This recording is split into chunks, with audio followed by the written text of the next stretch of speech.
Bem-vindo, turma, a essa primeira unidade da disciplina Ergonomia e Segurança no Trabalho.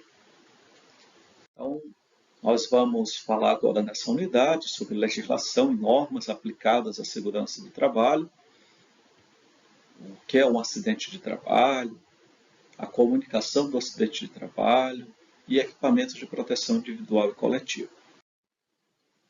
Então, da legislação e normas relacionadas ao trabalho, vamos pensar assim, maior lei do Brasil, Constituição Federal.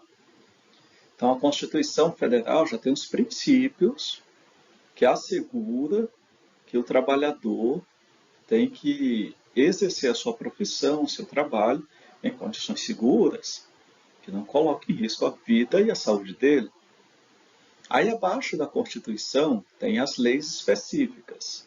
No caso, a CLT, que é a Consolidação de Leis Trabalhistas. E na CLT já tem orientações mais específicas no que diz respeito à saúde e proteção do trabalhador, que diz respeito a um acidente de trabalho. Abaixo da CLT tem normas regulamentadoras. Não são leis, mas têm força de lei. Tem uma norma que fala sobre CIPA, a NR5, a NR6 fala sobre EPI, tem uma norma que fala sobre trabalho insalubre, trabalho perigoso, periculosidade. Então, as várias normas. Mas, primeiro, o que é um acidente de trabalho? Um acidente de trabalho é aquilo que ocorre pelo exercício do trabalho. A pessoa estava a serviço da empresa. Um detalhe, para ser acidente de trabalho, tem que ter uma lesão corporal. Ele se cortou, caiu, se machucou, quebrou o braço, uma lesão corporal. Ou uma perturbação funcional, uma doença ocupacional.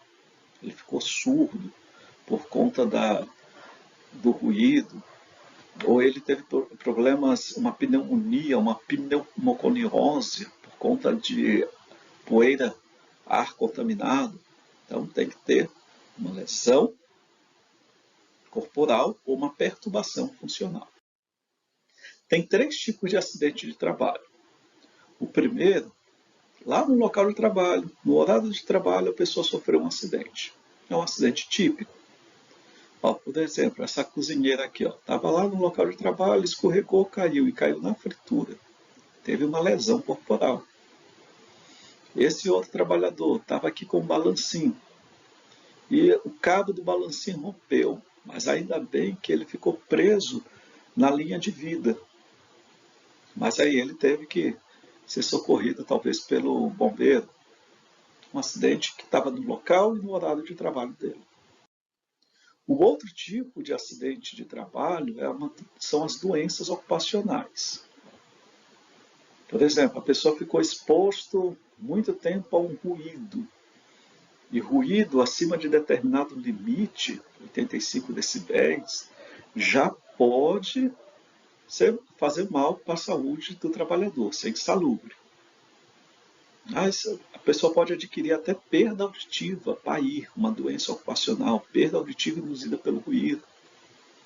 Ou talvez trabalhava com mármore, olha essa gravura, aspirando o pó de mármore, sílica, adquiriu silicose.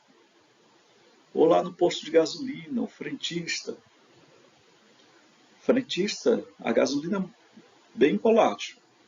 E a gasolina, ela tem benzeno. Benzeno é cancerígeno. Silenciosamente, aos poucos, o trabalhador vai adquirindo um câncer ocupacional, uma doença ocupacional.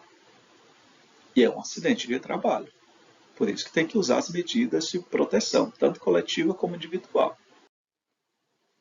A lei também considera que quando a pessoa está saindo de casa para o trabalho ou do trabalho vindo para casa, se acontecer um acidente nesse percurso, isso é acidente de trajeto, que é um acidente de trabalho. Então, também é um acidente de trabalho. É claro que precisa do nexo causal, tem que relacionar isso com, foi realmente fazer a perícia e tudo. Vez que acontece o acidente de trabalho, a empresa é obrigada por lei a comunicar o acidente de trabalho. Ela vai comunicar para o INSS. E uma vez comunicado o acidente de trabalho, a pessoa ela pode ter direitos ou receber indenizações. Por exemplo, um auxílio doença, um auxílio acidente, ou os dependentes, pensão por morte. Então ela pode ter, por isso que é importante a empresa comunicar o acidente de trabalho. É claro que mesmo que a empresa não comunique, ela tem prazo para isso, mas se ela não comunicar, o médico que atendeu a pessoa pode comunicar, o sindicato pode comunicar. Então tem outras pessoas que podem fazer essa comunicação e não vai atrapalhar da pessoa receber uma indenização por conta lá do acidente de trabalho. Agora vamos falar um pouquinho sobre proteção coletiva e individual. Olha, comecei com coletiva. Vamos já ver por quê. Olha só, a eficiência está começando dessa parte aí de cima.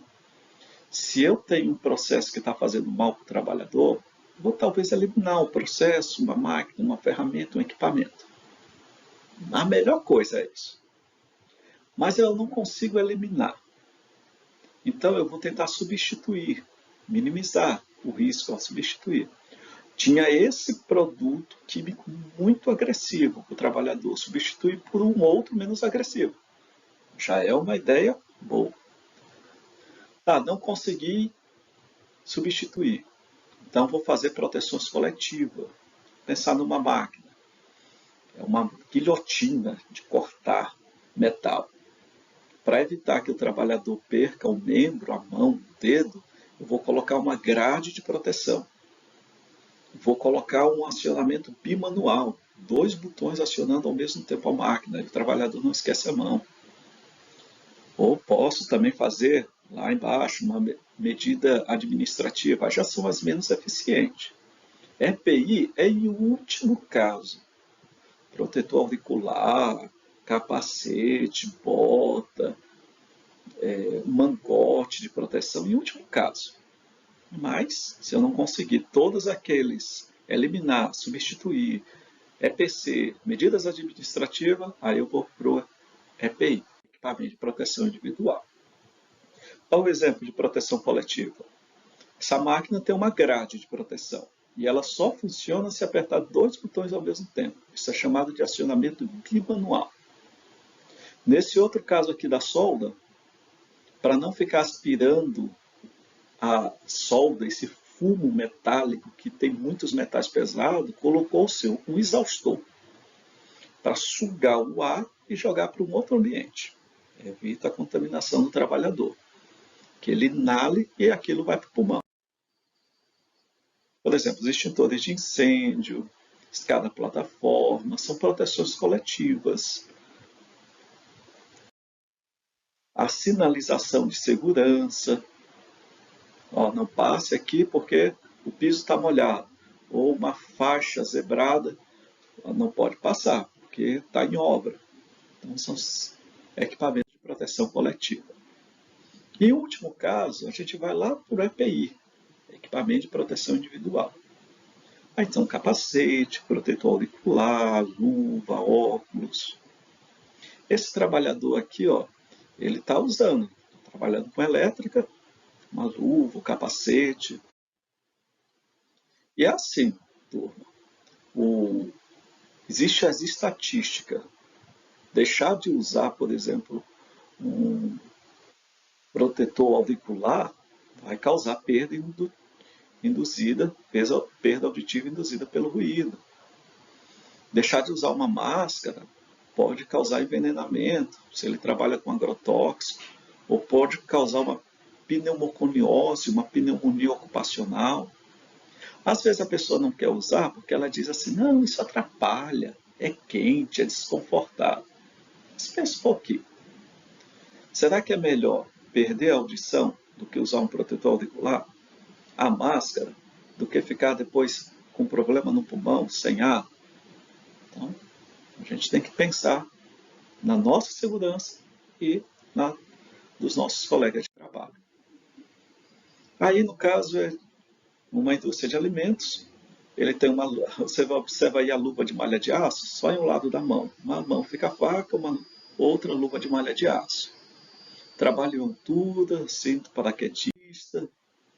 E também coloquei um material aí para vocês, falando sobre as normas regulamentadoras, alguns são do Tribunal Superior do Trabalho, falando sobre CAT, falando sobre equipamento de proteção coletiva. Então estude e nos vemos na próxima unidade.